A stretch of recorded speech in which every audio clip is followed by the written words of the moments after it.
ତେବେ 12 ଅଗଷ୍ଟରୁ 14 ଅଗଷ୍ଟ ମଧ୍ୟରେ ରାଜ୍ୟରେ ପ୍ରବଳ ବର୍ଷା ହେବାର ସମ୍ଭାବନା ରହିଅଛି।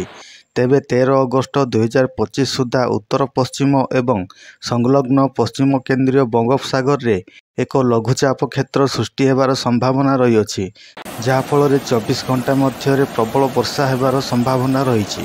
ତେବେ ଆଜି ମଧ୍ୟାହ୍ନ ସୁଦ୍ଧା 26ଟି ଜିଲ୍ଲାକୁ ୟେଲୋ ୱାର୍ଣ୍ଣିଂ ଜାରି କରାଯାଇଥିବା ବେଳେ 4ଟି ଜିଲ୍ଲାରେ ପ୍ରବଳ ବର୍ଷା ହେବାକୁ ଥିବା ବେଳେ 7ରୁ 11 ସେଣ୍ଟିମିଟର ପର୍ଯ୍ୟନ୍ତ ବର୍ଷା ହେବାକୁ ଥିବା ବେଳେ ବିଜୁଳି ଘଡ଼ଘଡ଼ି ମାରିବା ସହ 30ରୁ 40 କିଲୋମିଟର ବେଗରେ ପବନ ବହିବାର ସମ୍ଭାବନା ରହିଅଛି।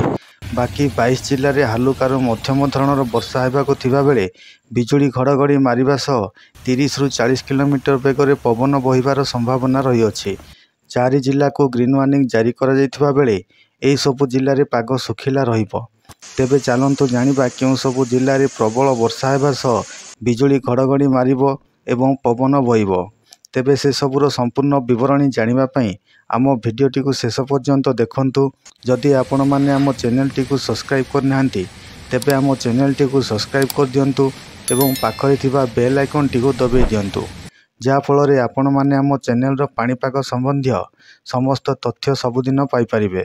ଏକ ଲଘୁଚାପ କ୍ଷେତ୍ର ଗଠନକୁ ଦୃଷ୍ଟିରେ ରଖି 12 ଅଗଷ୍ଟ 2025ରୁ 14 ଅଗଷ୍ଟ 2025 ମଧ୍ୟରେ ଓଡ଼ିଶାର ଜିଲ୍ଲାଗୁଡ଼ିକରେ ପ୍ରବଳରୁ ଅତି ପ୍ରବଳ ବର୍ଷା ହେବା ସହିତ ଘଡ଼ଘଡ଼ି ହେବାର ସମ୍ଭାବନା ରହିଅଛି। 13 ଅଗଷ୍ଟ 2025ରେ ଉତ୍ତର ପଶ୍ଚିମ ଏବଂ ସଂଲଗ୍ନ ପଶ୍ଚିମ କେନ୍ଦ୍ରୀୟ ବଙ୍ଗୋପସାଗରରେ ଏକ ଲଘୁଚାପ କ୍ଷେତ୍ର ସୃଷ୍ଟି ହେବାର ସମ୍ଭାବନା ରହିଅଛି, ଯାହାଫଳରେ ରାଜ୍ୟରେ 24 ଘଣ୍ଟା ମଧ୍ୟରେ ପ୍ରବଳ ବର୍ଷା ହେବାର ସମ୍ଭାବନା ରହିଅଛି। ତେବେ ରାଜ୍ୟରେ ଜୁନ୍ 1ରୁ ଆଜି ପର୍ଯ୍ୟନ୍ତ 647.2 ମିଲିମିଟର ବର୍ଷା ରେକର୍ଡ କରାଯାଇଛି।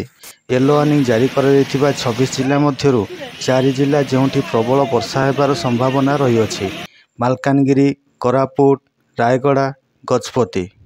ୟେଲୋ ୱାର୍ଣ୍ଣିଂ ଜାରି କରାଯାଇଥିବା ବାକି 22 ଜିଲ୍ଲା ହେଉଛି କେନ୍ଦୁଝର, କଟକ, ଜଗତସିଂହପୁର, କଳାହାଣ୍ଡି, କନ୍ଧମାଳ, ବୌଦ୍ଧ, ବଲାଙ୍ଗୀର, ନୂଆପଡ଼ା, ମୟୂରଭଞ୍ଜ, ବାଲେଶ୍ୱର, ଭଦ୍ରକ, ନବରଙ୍ଗପୁର, ଅନୁଗୁଳ, ଢେଙ୍କାନାଳ, ଯାଜପୁର, କେନ୍ଦ୍ରାପଡ଼ା, ବରଗଡ଼, ସୋନପୁର, ସମ୍ବଲପୁର, ଝାରସୁଗୁଡ଼ା, ଦେଓଗଡ଼, ସୁନ୍ଦରଗଡ଼।